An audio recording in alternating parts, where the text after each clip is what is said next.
Oh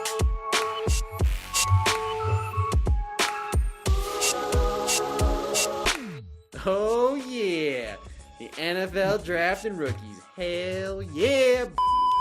Oh, yeah, podcast off the rails already. But there is not a chance in hell Justin Fields is finishing in the top 10. You know what, Mikey? Shut it. He wants Why it. not? You don't want the smoke.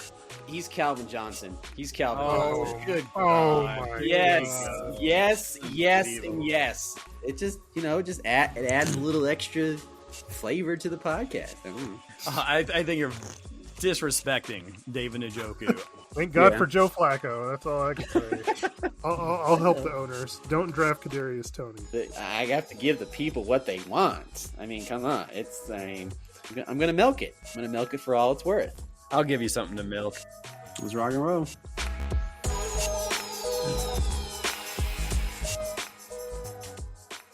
It's Thursday, August 8th, and it's time to talk some wide receivers on this week's edition of the MHA podcast. Who is our number one? How do we rank the 3 Texan wide receivers? And who's going to have a better fantasy season, Justin Jefferson or Jamar Chase? This is going to be a fun episode. Eric Lansing along with the amigos on the mic, Mikey Renault and Todd Diamond. Gentlemen, what's going on? Hey, ready to talk some wide receivers. This is what fantasy football is really about now. This is wide receivers, nothing else. Nothing else? I don't know. I mean, It's all wide receivers and nothing else? I mean, that's the majority. I mean, we've seen it in majority. You draft more wide receivers than you do running backs. I mean, granted, there's more wide receivers than there are running backs, but still. All right. So according to Todd, wide receivers is where it's at. Do you agree with him, Miguel? How are you doing? I don't even know what we're talking. We're like 5 seconds in, and Todd's already saying ridiculous things. Well, Todd was out on the golf course all day. His brain is fried. Well, it's more. I mean, it was more cloudy and rainy, if anything. It wasn't. Yes, I mean, it was a good day on the course today. All right. So, all right, we'll just keep going. Hall of Fame weekend, always cool to see those Hall of Fame speeches. And it's just, I feel like we're just getting older because a lot of these guys, we've seen their entire careers, right? Of course, we didn't see the entire career of Steve McMichael or Randy Gradishar. They were a little bit before our time. But, I remember watching Julius Peppers, even as a Tar Heels basketball player. Of course, Patrick Willis making those tackles for the 49ers. Dwight Freeney spinning around offensive linemen. And, of course, that headliner, Andre Johnson. Of course, anybody who had him as a fantasy wide receiver during his decade of dominance probably did well. Am I forgetting anybody else? Oh, yes, you are. Oh, yes, you are. How dare you? How dare you? Was there a ref I didn't mention? Oh, funny. The greatest punt returner, no doubt. Devin motherfucking Hester. Let's go. He is in the Hall of Fame. Enough said. Mikey, what's happening? Todd won the championship last year in the MHA, and then we get a kicker and a kick returner and a punt returner into the Hall of Fame. Todd's boy, he's been talking about it for forever. I don't know what's happening. The world's gone topsy turvy. But he's earned it. Rolled through him a bone. Thank you, Mikey. That's more than one bone. But he's earned it though. I mean, he's the great. I mean, there may not be another Devin Hester ever again. Let's hope not. I don't know. I mean, we have new kickoff rules now, so it sounds like we might have a chance for better kickoff returns and more touchdowns. I'm just glad that we're on a wide receiver podcast talking about a guy that was a terrible wide receiver. Okay, well, that's not yes, but that's not the reason they put him in the Hall of Fame. They put him in the Hall of Fame because he's the greatest punt and kick returner of all time. That yes, I agree with you. Yes, he wide receiver. Yes, not his thing. I get it, but they were trying to find better ways to get him the football because he was really that good. But no, it's awesome that he's in the Hall of Fame, and enough said. So that's. Do you hear the passion in Todd talking about Devin Hester? I know. He is so happy about this. He is. Not allowed to say a bad word about him. Thank you. But I will always say this too, and we'll move on. But hey, whoa! You don't tell me to move on. I run this podcast. Sorry. We'll move on when I'm ready to move on, sucker. All right, move on. Well, I was. I don't understand what the news is. It's just like, hey, here's a bunch of you can't fix that happened that was horrible. All right, we'll start things off with DeAndre Hopkins. He's going to be out 4 to 6 weeks with a strained knee injury. As you get older and Hopkins is up there, it takes a little more time to recover and then get back. I mean, it's going to be tough with him out of training camp and getting into some preseason games. Maybe he wouldn't have played in the preseason anyway, but 4 to 6 weeks, he could miss a couple of first week or two of the NFL season. Mikey, does that make you nervous? When you were doing your wide receiver rankings, that push him down at all, or you still feel okay about him? I mean, definitely given his age, given the situation, you figure they're going to make sure he's healthy before he's in there. So I dropped him a couple spots because of it. Agreed. You just with that whole quarterback situation, I think he'll be. I mean, I know it was only a couple spots, and even if he misses 3 to 4 weeks, someone will draft him and he'll provide decent fantasy. But I don't think he's going to be anywhere near he was before. Other fantasy news here: Justin Herbert dealing with plantar fascia, so that's kind of been slowing him down in terms of reps and practice and at training camp, and we may not see him at all at preseason. So for anybody high on that Chargers offense, Todd, be wary of Justin Herbert, who may not be even ready or get his reps with his new guys, his whole new wide receiving core. Yeah, that's fine. I mean, they're just gotta be careful. Fine. Who cares? Well, he He's just throwing drafted with his that arm, high not his foot, right, Todd? Yeah, really, yes, you'd probably want to see him in one. You'd want to obviously see him in one preseason game, but how much was he really going to even play anyway? But different story for a different day. No, I told the story just now. Well, why are we talking about a different day? But what I'm saying is that ultimately, I'm not worried. If they were going to shut him down anyway for, get him ready for week 1, that's all that matters. All right. They just drafted an offensive lineman to protect him, so that's a good thing. But I don't want to get too far into it, but Tyreek Hill gets a new contract, restructured contract. In fact, $90 million, 3 years, $65 million guaranteed. So Tyreek Hill, we'll obviously talk about him in our wide receiver rankings here soon. Bills tight end Dawson Knox, he's dealing with a groin injury. So for all those Dalton Kincaid lovers out there, that'll help him out a little bit. New Jets wide receiver Mike Williams was activated from the PUP list on Wednesday. Of course, coming off that ACL tear from a season ago. He's still got a little ways to go before he actually hits the field, but good to see that out there, that he might be starting to do some football activities. Panthers prized rookie Xavier Leggett dealing with a lower leg injury. X-rays were negative. MRI scheduled. I haven't heard any news on that MRI, but that's something to keep an eye on. Falcons wide receiver Rondale Moore will miss the entire season due to a knee injury. He was carted off the field today. Always hate to see that type of stuff. Just got over to Atlanta, but unfortunately not going to be playing here in 2024. My last piece of news is a fun one, maybe a sad one, but it brings up fun times because Nick Foles is retiring from the NFL. 11 years in the big league here. His best fantasy season came in year 2 when he was with the Eagles, 27 touchdowns, 2 picks, Pro Bowl. But his most notable fantasy stat was 73. And why is that, Todd? What does 73 represent? I don't know. It's a number. No, it was championship day, and it's playing Aaron, and Aaron played Nick Foles. Like, why are you playing Nick Foles? But I thought I was still like Matt Ryan. I was like, okay, cool. And what does Nick Foles do? Just, I don't know what happens. Has an epiphany or something and just goes off. I'm like, what? And yeah, that could have been my 3rd championship there. And yeah, that was Aaron's 3rd championship. Yay. And we all know what happened the year after. So yeah, so Nick Foles, yeah, that's great. You help Aaron win a fantasy championship, and that's just great. So okay, let's move on. Yeah, Aaron, who listens to this podcast, I'm sure is smiling from ear to ear after remembering that day in 2018. But let's get on to wide receivers. Unless I missed any other news. Did I miss anything else?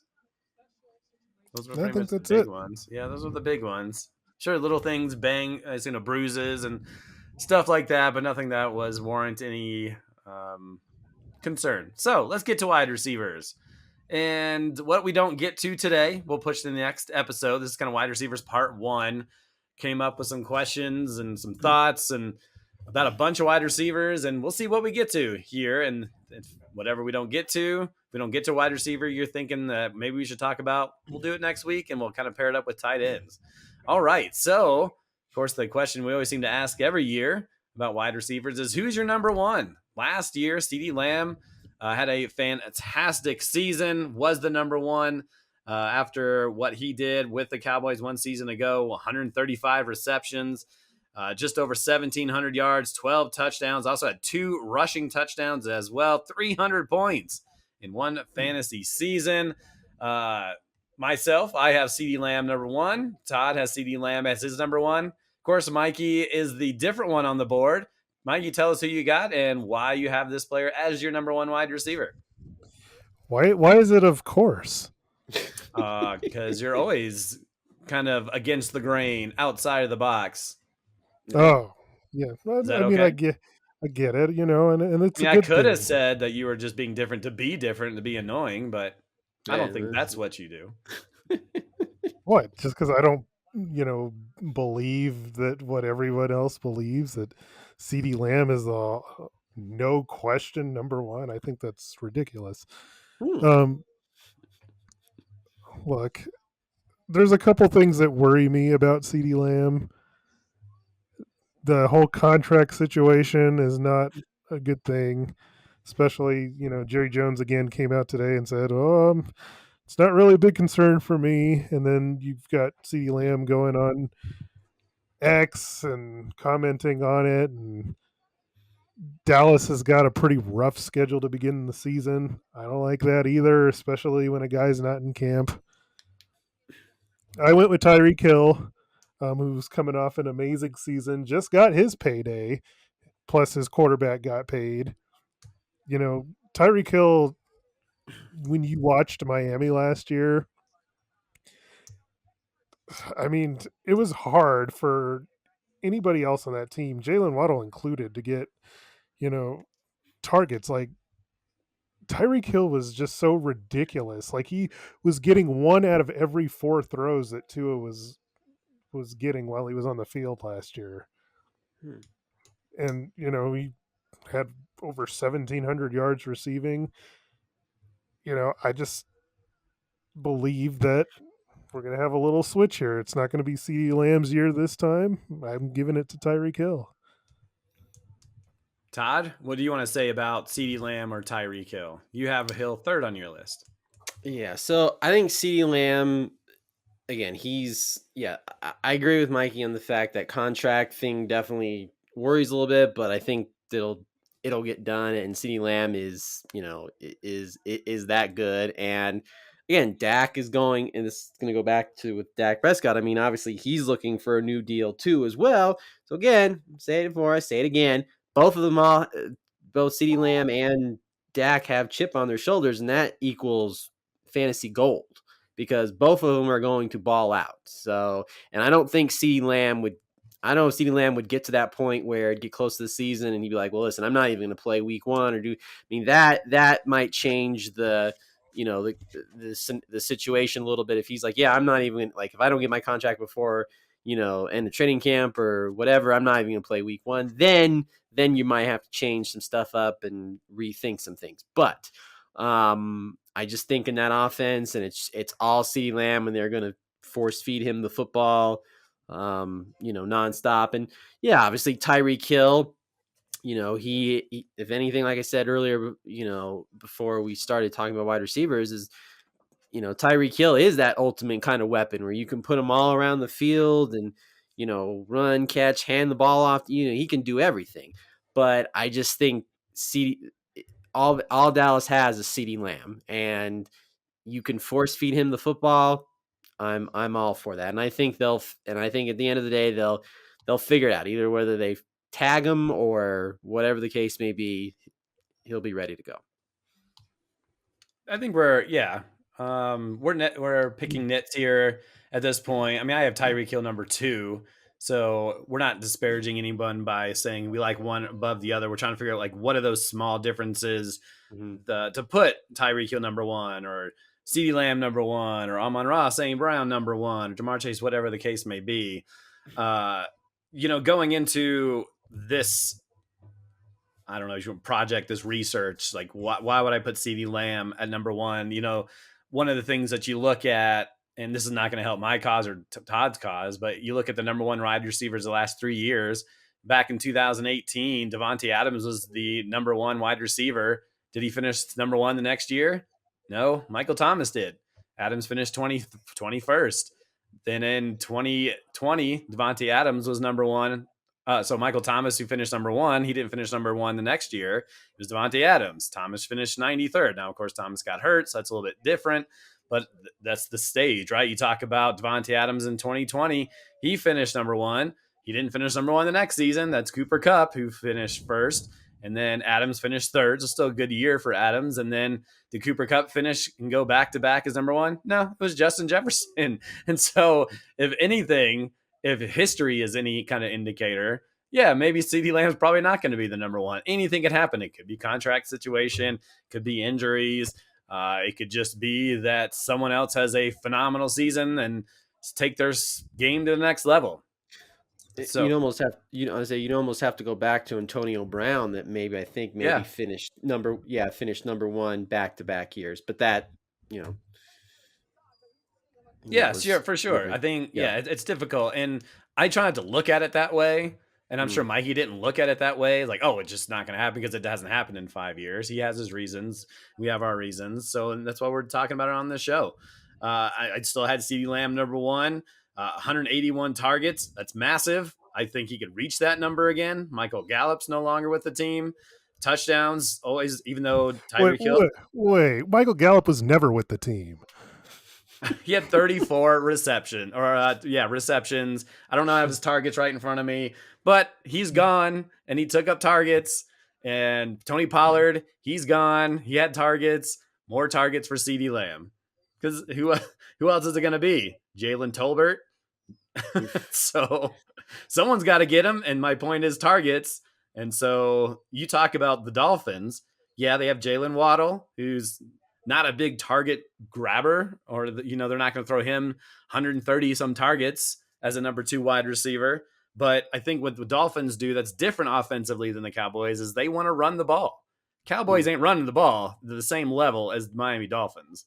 So I feel the Dallas Cowboys are going to have to put up offensively more pass attempts to try to win those games, as opposed to the Dolphins, who want to see their, especially with their new 3rd running back over there, to pick up the pace, they want to run this balanced offense. They don't want to have to throw it 50 to 60 times a game, because they know if they do that, Tua's already kind of an injury prone quarterback. They don't want to have to, I mean, there'll be games where he can and they'll have to, but I don't think that's something they want to do on a weekly basis. I mean, he led the NFL in passing yards last year, Tua did. Sure. And that's 1 year.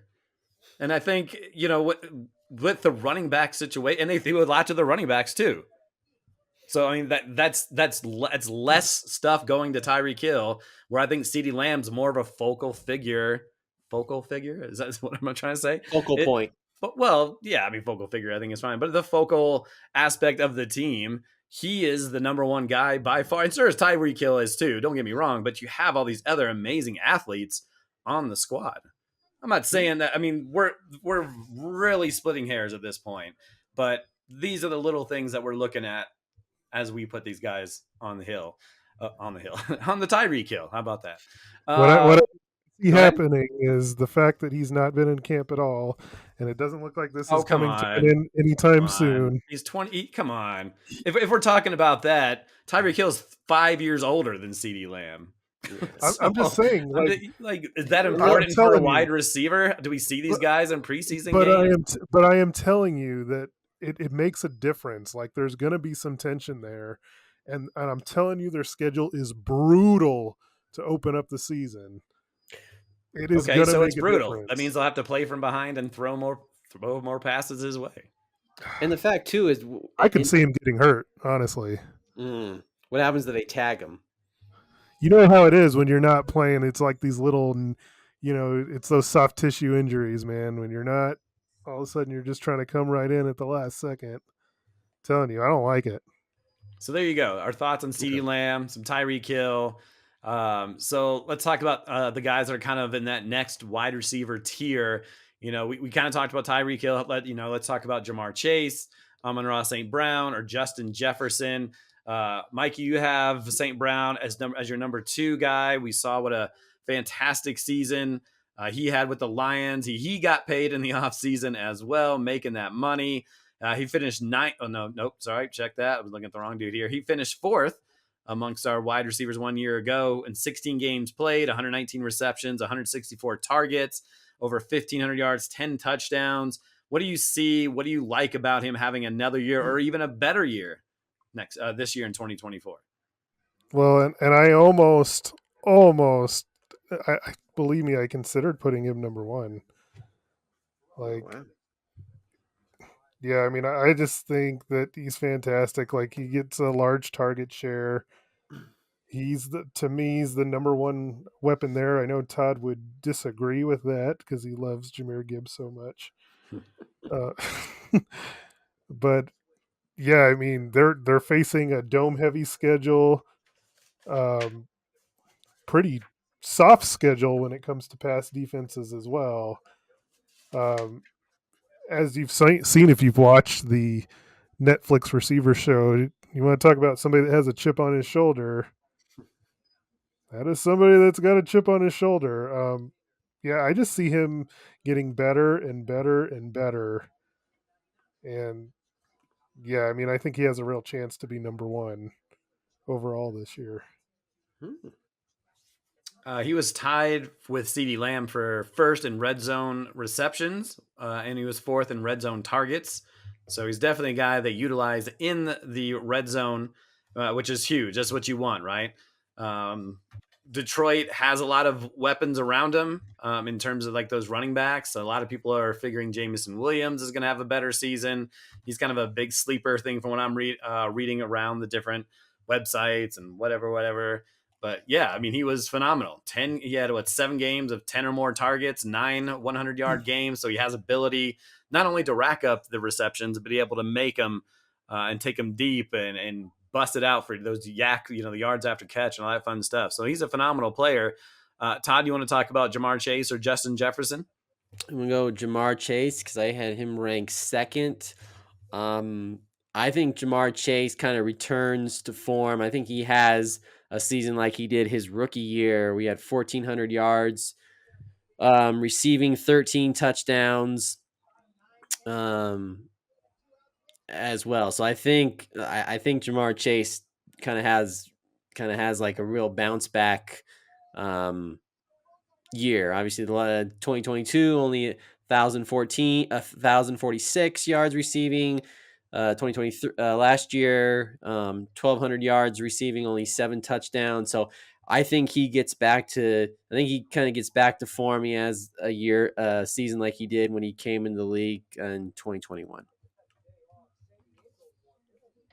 Yeah, Jamar Chase in 2021 finished 6th overall in terms of fantasy rankings. He was 9th in 2022, and then last year finished 11th. He missed a game, but didn't have his quarterback, and he hasn't really had his quarterback the last couple of years.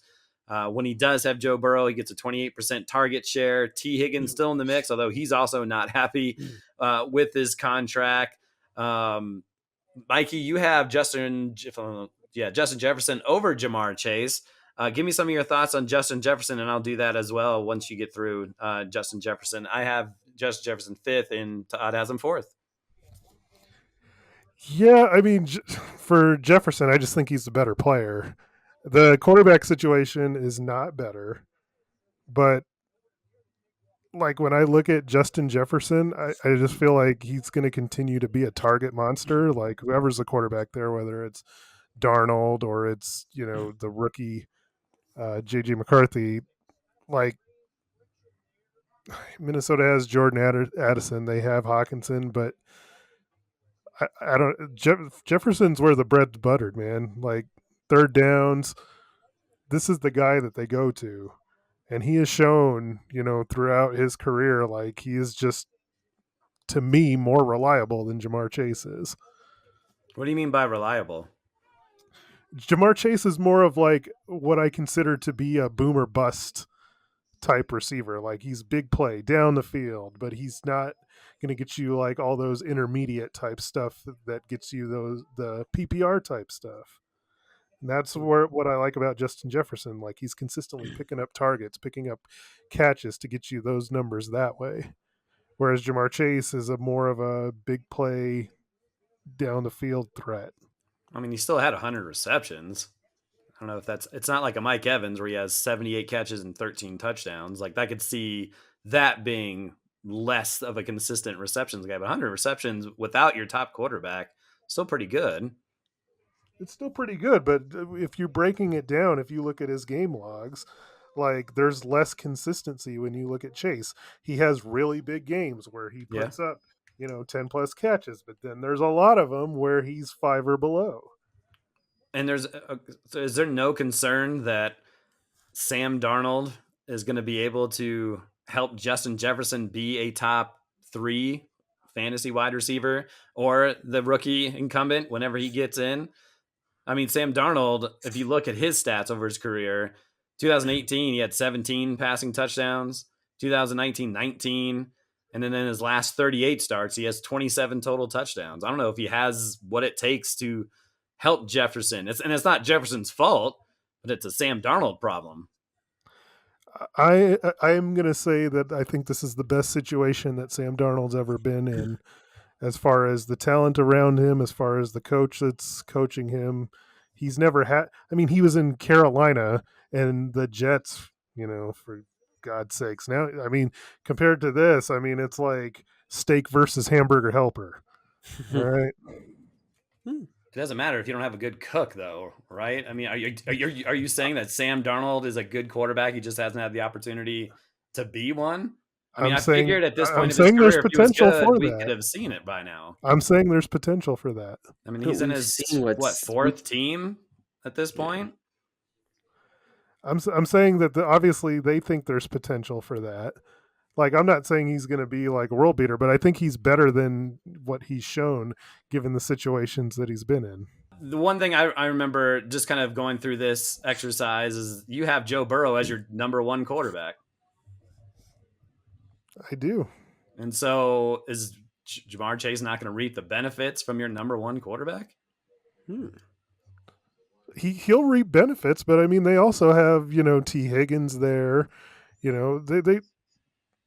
I think Higgins is a pretty good receiver. I mean, it doesn't mean that, just because I have Jefferson above Chase, that it means that Darnold's better than Burrow. That's not what I'm saying at all. No one's saying that. But when you are fine-tuning these rankings, I think that has to be a part of it. I agree that Justin Jefferson put up incredible stats considering he missed 7 games and with the quarterbacks he played with once Kirk Cousins went out. But if Joe Burrow is the number 1 guy, and we all had him, I'm sure, in the top 5 or 6 or whatever it is, the potential for him to throw for 4,000 yards and 35 to 40 touchdowns, that's just percentages that Jamar Chase should have a better year. But I mean, I also agree. If I'm drafting a team, I'm going to draft Justin Jefferson over him. But if we're talking about who's going to get the better stats, I would have to assume that his Jamar Chase's situation is just a little better than Justin Jefferson. But, that's what's fun about doing this whole exercise and going through and going back and forth. And we'll see who's right at the end of the season, right? And so you hope everybody stays 100% healthy through the whole year. We saw that with Justin Jefferson, dealt with some injuries and looked like he's back and doing what he needs to do. So it should be fun to watch. It will be. Who did we get? We got through those 4 guys. Okay. Next question. Puka Nacua. He had such an amazing I was going to say freshman. Sorry, that's my college words coming out of me. Rookie season, finished 5th overall with 213 points, 105 receptions, played in every game last year, 160 targets. That's bananas. Close to 1,500 yards, 6 touchdowns. Broke the rookie wide receiver record for receptions and receiving yards. Todd, you had Puka number 7. What are your thoughts? Do you feel good about him, or is there a sophomore slump coming up from that gentleman? I mean, you always have that fear, and that's just always that's always been the case with. I mean, it doesn't matter what position, whether it's a quarterback, running back, wide receiver, etc., etc. But I just think he just showed so much last year, and he especially when you're a rookie wide receiver, that's the one position that does take a little bit of time. But he just looks so comfortable out there. I just don't think he's going to have. I mean, he may have maybe say the word, but a smidge of a slump, but not like one you're like, oh my god, like what happened? Where's the Puka Nakua from his rookie season? But no, I don't think he's going to have a sophomore slump where it's going to make you hesitate to draft him or draft him high. I mean, I have him 7th. But what he did last year, and you got to think too, different quarterbacks, and now with Stafford back and everything, I think I think he'll even, benefit even more from that. What do you mean by back? Did he go somewhere? Wasn't he hurt last year? If he did, it was very minuscule. I don't think he missed much time. But Okay, one thing what's that? I was gonna say, well, okay, I think again, maybe he just missed a few games, but yeah, but I'm not really worried. I'm not really worried about the sophomore slump for him. Are you concerned? And this is one of the things I missed on my news. I have it on my phone, but I didn't put it up on my outline. Is that he's dealing with a knee injury? I'm not sure. It said they should be ready for the season opener, so I don't know if he's getting much reps. Did that affect your ranking on him, Miguel? You have him at number 14, or is this something else that has kind of pushed him down? You worried about the slump at all? I wouldn't say I'm worried about the slump. I'm just more worried about what numbers were actually real from him. Oh, yeah, they were all fake numbers, and he didn't really end up finishing high last year. But go ahead, sure. No, that is not what I was saying. What I'm telling you is his target share was massive when Cooper Kupp was out. When he was back on the field, he wasn't bad, but he wasn't what he was when he was not on the field. And so if Cooper Kupp is healthy and he plays, he's still a good receiver, and that's why I have him at 14th. But he's not a top 10 guy if Cooper Kupp's on the field. All right, so there's just no ifs, ands, or buts about it. Yeah, okay, you can say that. But so does that mean you feel good about Cooper Kupp not getting injured this year, and you feel like you have Cooper Kupp 16th, so 2 spots down. So do you feel that Kupp's going to be back, ready to roll? No concerns about him getting hurt again.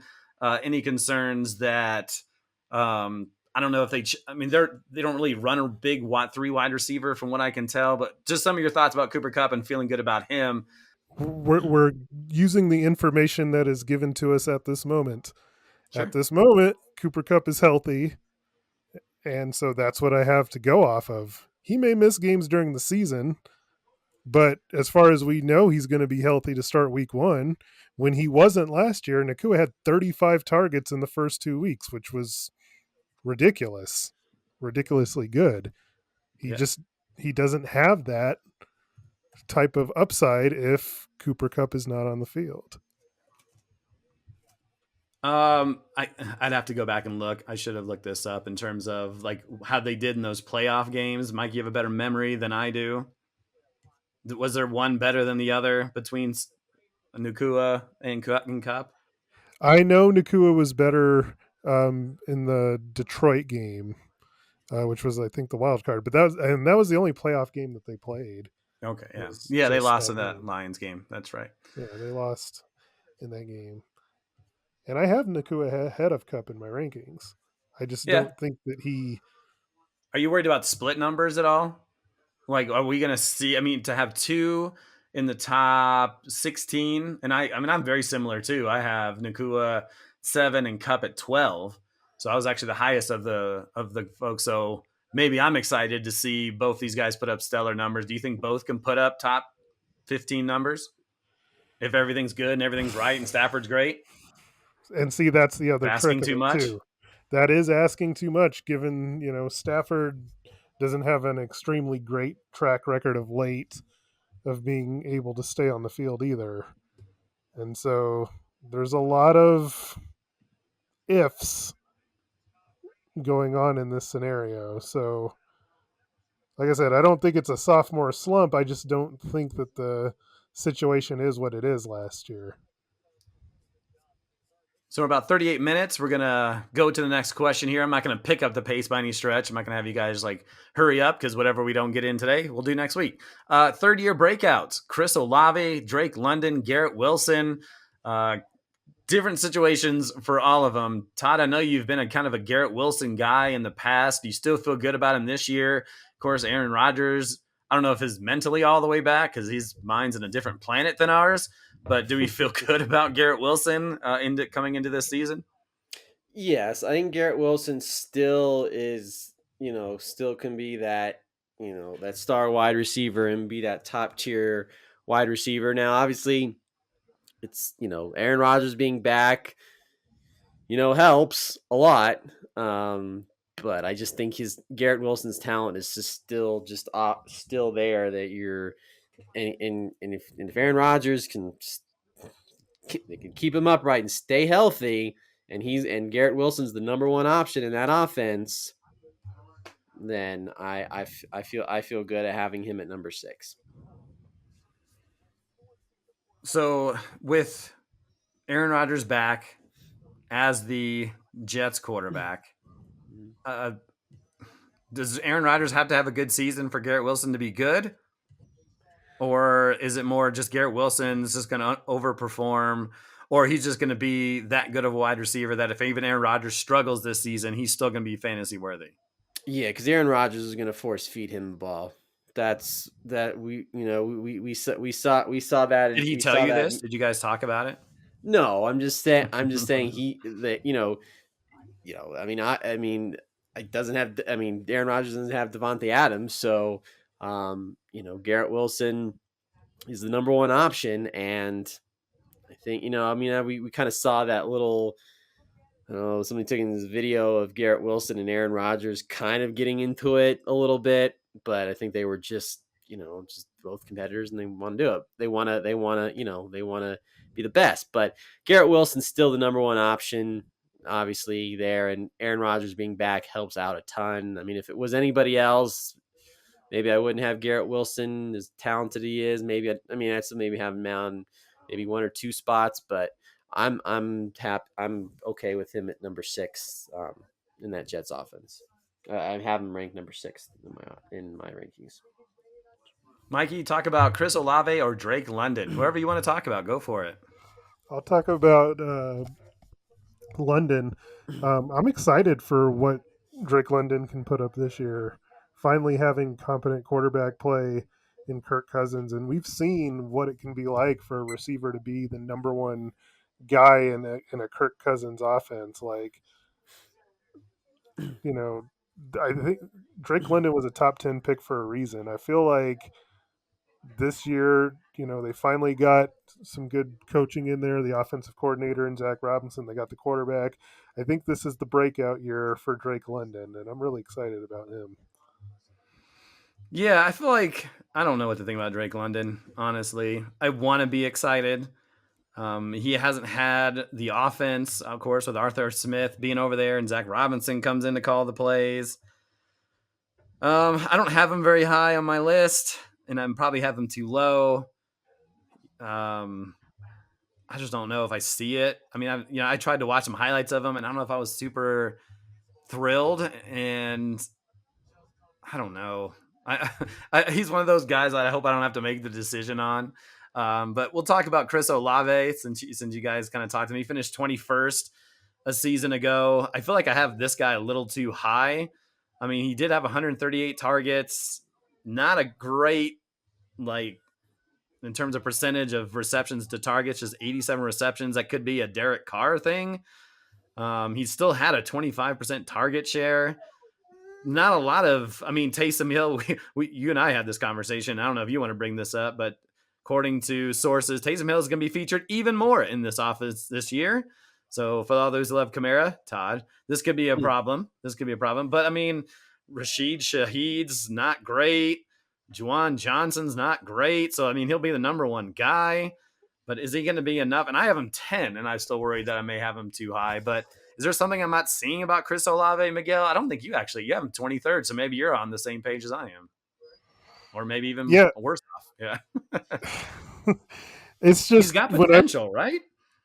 He does, but I mean, it's one of those things that when I see a guy who's a good receiver, but I see an offense that, just watching the Saints last year, it's such a struggle to get down the field, and then when they get in the red zone, it's just like they seem mismanaged, and it's almost like that they run into a situation where like everything has to be gimmicked, with Taysom Hill on the field, and it's just like, why can't we just get it to our best players? And I don't want to really have a guy in an offense where I have to be frustrated with stupid stuff like that. Like, for a guy as good as I think that he is, like, I mean, he's only has 9 touchdowns in his first 2 years. Like, he gets targets, he gets catches, but they just don't.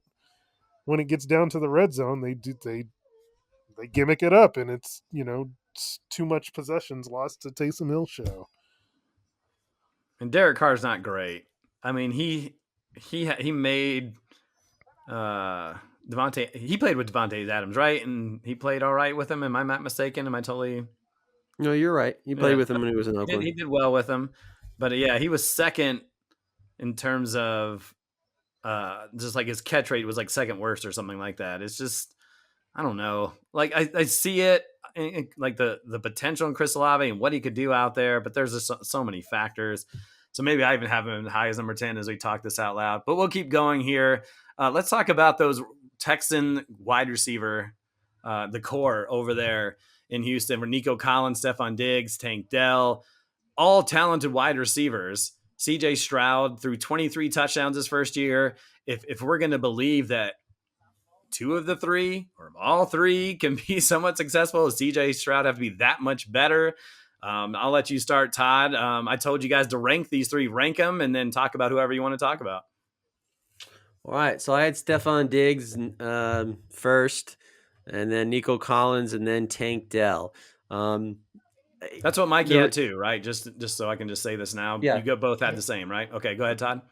The Texans, obviously kind of shocked the world last year a little bit, and they're like, you know what, we're closer than we thought at this point, and they went out and got Stephon Diggs, and I mean, you talk about really upgrading your wide receiver core, really. I mean, obviously Nico Collins and Tank Dell did great and everything like that, but Stephon Diggs is on a different level. I know, Mikey, you had Stephon Diggs last year, and the first part of the season, was looking like an MVP, and then he kind of teetered off a little bit, but I still think he's still a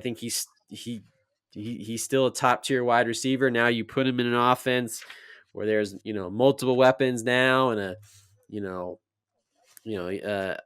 I mean, obviously Josh Allen's still a younger quarterback, but not as young as CJ Stroud. So to me, out of those wide receivers, if I can chance, I'm drafting Stephon Diggs first. Now, I'm not saying I wouldn't be like, oh, Nico Collins, or Tank Dell. I mean, I had Tank Dell last year in a trade, so obviously I know what he's capable of doing. But if I have a chance to get Stephon Diggs first, yeah, Stephon Diggs is getting drafted first. So as we mentioned, Mikey also had the same rankings with Diggs, Collins, and Dell. Is there, and this might be, maybe this isn't a tough question, but is it better to draft Stephon Diggs in the third or late? I guess it would be late third, early fourth round, or Nico Collins, and you have them like 4 spots apart, or is it better to get Nico Collins in the fifth, Miguel? To be honest with you, this is a situation I'm hoping that I don't draft any of them. Oh, Preach wow. it, preach. I just, to me, there is no reasonable explanation that I can come up with that all 3 of them succeed, because they also have Dalton Schultz and Joe Mixon there. So unless this offense is like the Colts offense of the mid 2000s with Manning and Reggie Wayne, Harrison, Dallas Clark, Edgerrin James, how are all these guys going to be able to live up to potential? Like CJ Stroud's going to be the MVP in that case, and I don't know. I'm not saying it can't happen, but one of these guys is going to fail, which is why I have Dell so much lower than the other 2. Um, yeah, I just Yeah. I don't see how it can happen. I don't want to draft any of the 3 if I can help it. Well, if And that's the case too, then with all these weapons though too, then you're talking about, them trying to get in the conversation of, best team, the highest scoring team, in a season with the Broncos and Patriots. So yeah, but just looking over, and it's not like Tank Dell was that bad either. He was putting up pretty decent point per game totals, as Todd could tell you. I mean, he was pretty impressive. He was 12th amongst wide receivers. Um, I don't have the rest of this stat. I don't know. I didn't put up. I just said put up similar numbers to Collins when they played together. And of course, I put up Joe Mixon's in the mix, and he warrants catches as well. And I think Yeah. it's just a matter of just watching training camp and seeing where everybody's going to go. Is it going to be Diggs in the slot? Or are they going to move guys around? I think it's going to be tough. I mean, they could all be good for the team, but not good for fantasy. Maybe they end up somewhere where they're 65 to 70 catches, 8 to 900 yards, and 5, 6, 7 touchdowns, and they all 3 get that? I don't know. I mean, you're asking a lot for all those to get, but I mean, is that where it's going to be? They're all just going to be split, and 1 week it's going to be Diggs, 1 week is going to be Tank Dell, 1 week, and I mean, that's great for actual NFL because defenses are going to be having a tough time trying to slow them down. But as fantasy owners, how tough is that for us to have to maybe Stephon Diggs go this week, maybe Nico Collins going this week, especially at the point where we're drafting guys. I mean, you talked about liking Drake London. He's more by himself out there, a chance to get more of the targets, more of the touchdowns. But Exactly. And I think you brought on a solid point, and that would make them more like how the 49ers are set up, yeah, which would make sense given that Bobby Slowick, who's their offensive coordinator, came over from San Francisco. That you have your Debo week, you have your Ayuk week, you have your Kittle week, and you just kind of have to, McCaffrey's always good, but yeah, like those other guys, week to week, I think it's very similar. Yeah, I'll just say that I had Nico Collins 17th, Diggs 23rd, and Tank Dell 30th. I just went with the younger guy in that situation over Stephon Diggs, but we've been talking about since the beginning. I wouldn't call us expert. I don't know what an expert is. Maybe someone gets paid to do this, but you look at the experts, and they have Collins way ahead of Stephon Diggs, where I think we're a little closer between Collins and Diggs, and maybe more just like, well, I guess whoever's left in that situation we pick up, or maybe like Mikey said, you avoid this situation, but no one is expecting Stephon Diggs to do much in terms of the experts. So, and that's hard for me to believe. He had a tough second half of last year, but he's still incredibly talented. I just don't think he's that old where he's fallen off the cliff and he's not fantasy worthy. So I think anybody that's just throwing Diggs to the wayside is probably mistaken. We're at 52 minutes. Maybe we have one more question to go. And speaking of the 49ers, this is, of course, an interesting situation. We're going to talk about Deebo Samuel and Brandon Ayuk.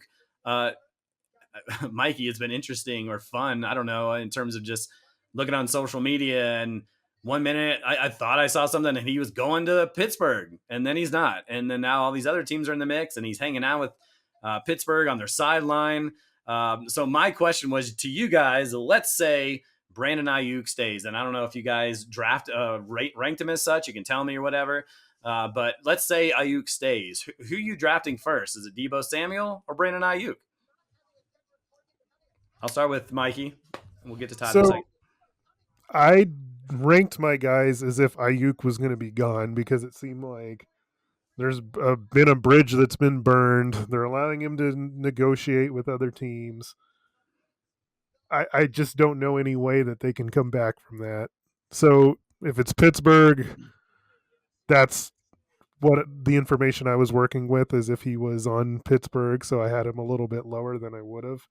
And I had Debo a little bit higher because obviously that's going to open up more opportunities for Debo should he stay healthy. As we know, of course, he has problems doing in the past. Yeah, I can't see any way that this still works in San Francisco. They're not going to pay him what he wants. I had to lower him because of it, because the teams they're talking about, Cleveland, Pittsburgh, New England, I don't think any of those are good situations as far as a fantasy perspective for him. Well, New England, I think I just heard. I think was it yesterday. I think they're not. I think they're out of the race. I think I saw because they don't have the. I don't, they were saying teams. Some teams have the draft capital but don't have the money to pay him. Some teams have the draft capital but don't have the money to pay him. Um, so I think it just depends. But I have Ayuk 15th in my rankings, and And now that's that's rankings based on if he stays, or is that's this I no think matter that where he goes? I think that's no matter where he goes. Wow. Ayuk is that versatile wherever he goes. I mean, yes, the quarterback situations in Pittsburgh probably not the best. Quarterback situation in New England not the best. Cleveland, I mean, again, yeah, that's kind of depending on you keeping Deshaun Watson healthy too as well, because I mean that gives him another playmaker to throw the ball to besides Mari Cooper. But What if yeah. they traded Ayuk for a Cooper? We've seen Amari Cooper succeed despite the quarterback troubles in Cleveland. So if Ayuk was to go over there and be the number one, Mm-hmm. does that make you feel good about that situation with him in Cleveland? I would think I'd probably even rank. I'd maybe just move him up one spot. I don't know if I'd put him over Mike Evans or Stephon Diggs or Devontae Adams, but I'd maybe just put him up one spot over DK Metcalf. That's bad. What I do you know think, that's not. Miguel? What if he got traded to Cleveland for Amari Cooper? He's the number one guy in Cleveland now. Is Joe Flacco the quarterback? I know he's going to get paid like he's like the number one guy.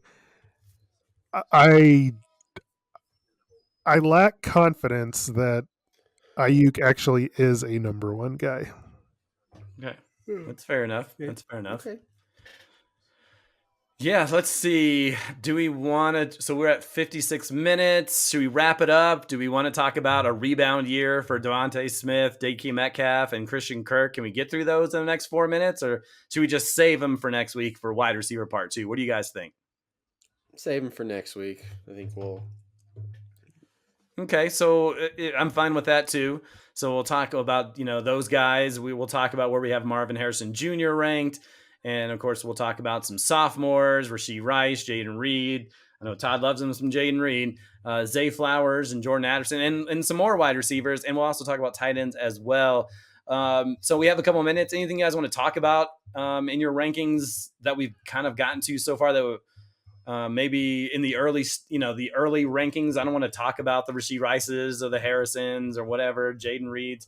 But is there someone else, or maybe someone you saw on another list that kind of like made you jump out? I mean, one thing I'll say is I think Mikey's on the DJ Moore train all of a sudden. He's got him 8th. Yeah, I mean he proved some things to me last year, and now he actually has competent, hopefully quarterback play, or at least a quarterback style that I can believe in. Because as you know, I've never been a fan of Justin Fields. Really? Okay. So yeah, I mean, I feel like this is a definite, I knew you guys would be surprised by that ranking. Oh, 100%. I was floored. My jaw hit the floor, and I was like, that's got to be a mistake. But Mikey doesn't really make mistakes when it comes to his rankings. So, yeah, 100%. We're glad you can see the talent. I feel like you've gone way too ahead, too excited about him. But I mean, you've seen what he can do on the field, and if he gets any kind of competency outside of Sam Darnold, Cam Newton, Cam Newton at the end of his career, PJ Walker, and Brandon Zylstra, who I forgot was even a thing, then yeah, DJ Moore could be even better. I just worry about there's just so many targets to go around. Does he get enough to be 8? I don't know. Then you're asking a lot of Caleb Williams, but he's talented. There ain't no doubt about it. And I was just gonna go. I mean, I'm not gonna talk about Aaron Harrison Jr., but the other wide receiver rookie that and Malik Neighbors. Let me hear it, Todd. Let me hear it. Okay. Where I had gonna say. Yeah. I have him ranked 19th now. Obviously, I know. And I know Daniel Jones is still the quarterback. That still hasn't changed. And I know how much we've pretty much shitted on Daniel Jones and everything in between. But Malik Neighbors, he's talent. He's been. I mean, obviously, I don't know if we've all watched the Hard Knocks.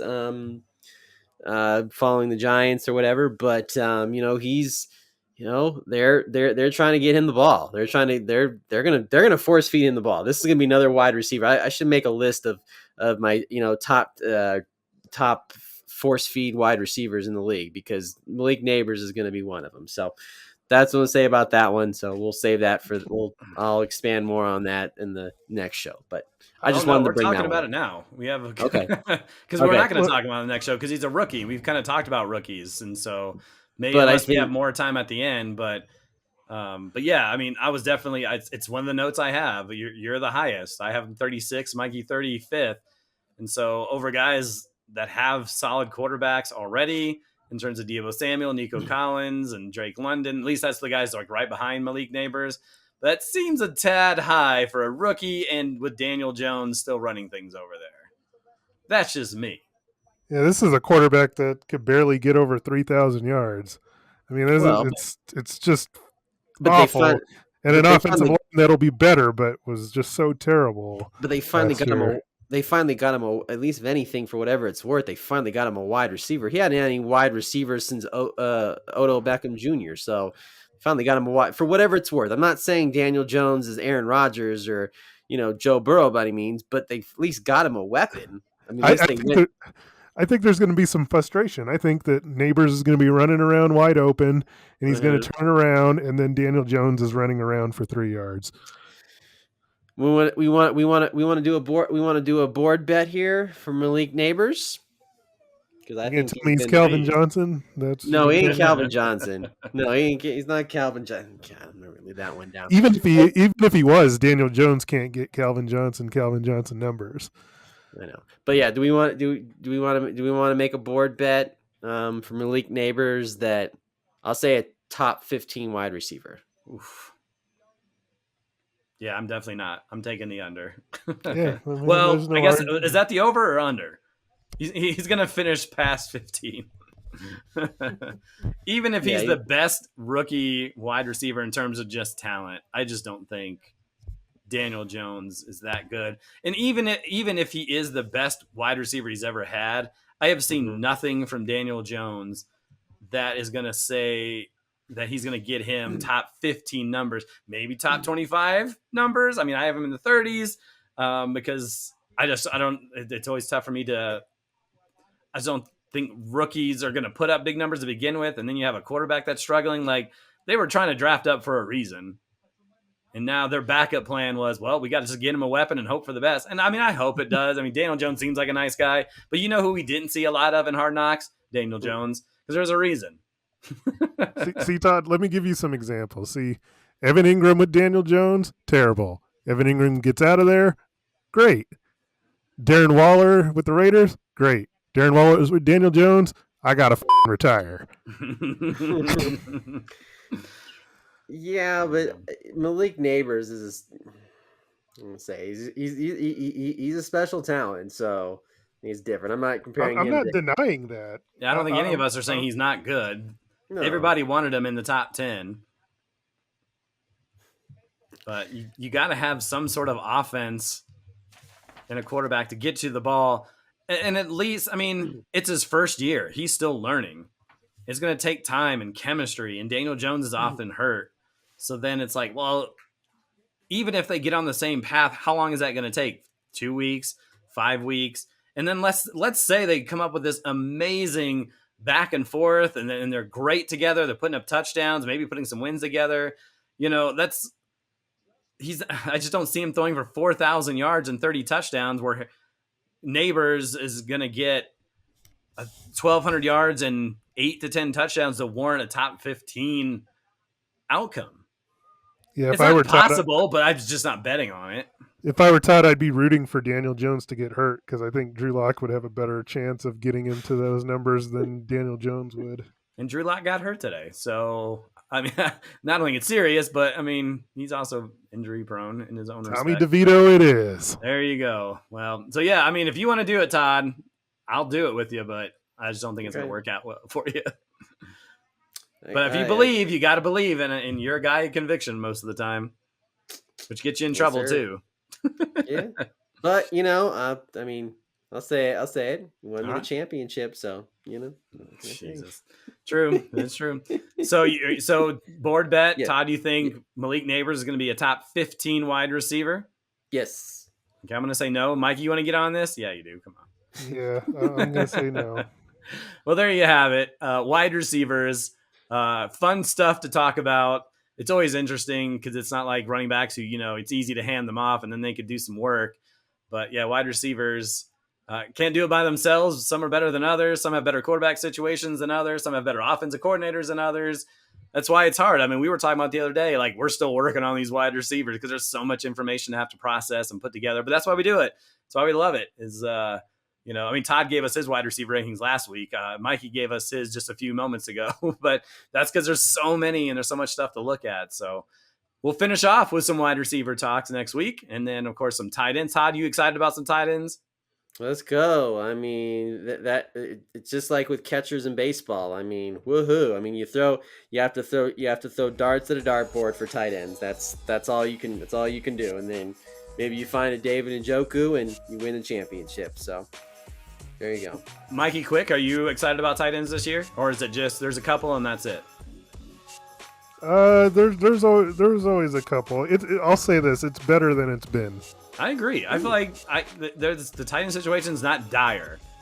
There's a couple great ones, and then there's some that can actually be beneficial and not put you in a tough spot where you have to like start picking up dudes and streaming them every week. So I'm excited to talk about tight ends and get into that nitty gritty. Got to finish the wide receivers though. Still plenty left to go. All right, gentlemen. Not David Njoku though. Oh, yeah. Yeah, you could be wrong about it for 2 years in a row. You want to go for that? Yeah. All right. So there you go. MHA podcast, folks. It's August 8th. There's preseason games going on. So we're excited to look at those and see if anybody gets to play in these preseason. I heard some are going to. So maybe we'll talk about it on next week's news. So for Eric Lansing, Todd Diamond, Mikey Renault, we'll see you next time on the MHA podcast.